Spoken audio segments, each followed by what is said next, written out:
Comments talking about women think they're so perfect and women are so evil for wanting a divorce. It's going to his own individual therapist. But what you need to understand is that individual therapy does not help people with narcissistic personality disorder. They manipulate the therapists. And therapists can only work with what you give them. So if you don't give them truth, they're not going to be able to help you.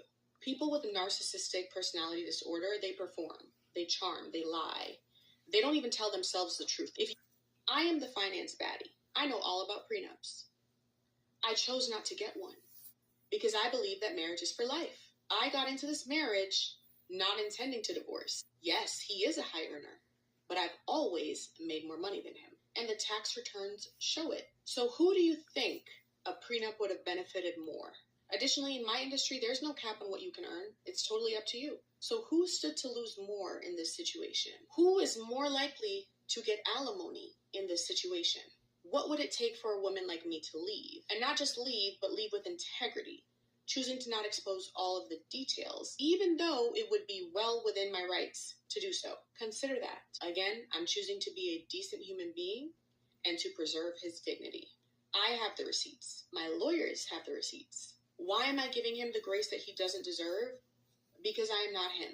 At the end of the day, I know the truth will be exposed, and it doesn't have to be me who exposes it, because the truth always comes out in the end. Are dealing with somebody who wants you to stop working, especially if you were an ambitious and career-oriented person, I want you to be very careful. I want you to be very critical of what they might be trying to do. Some people use that as a means to trap you. It's not protection for some people. Depending on the person that you're dealing with, it could be a trap, right? It could be a means to control you. So I want you to be very, very careful. And lastly, to anyone who's been betrayed on this level, men or women, I don't want you to be discouraged. Remember, it wasn't Peter who brought Jesus to the cross. It was Judas.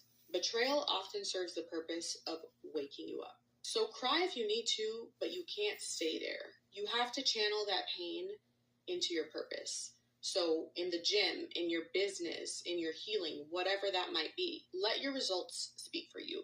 Let your elevation haunt the people who tried to destroy you. There has not been a single person who has betrayed me who has not ended up regretting their decision. And it's not because I got revenge. It's because they had to sit there and watch me become everything they tried to break. So you don't stay stuck in betrayal. You use it. You let it light a fire under you, and you let it remind you of who you are. And then you get to work, because nothing haunts a Judas more than watching the woman he tried to destroy step into everything he was never man enough to handle. Stay healthy and wealthy.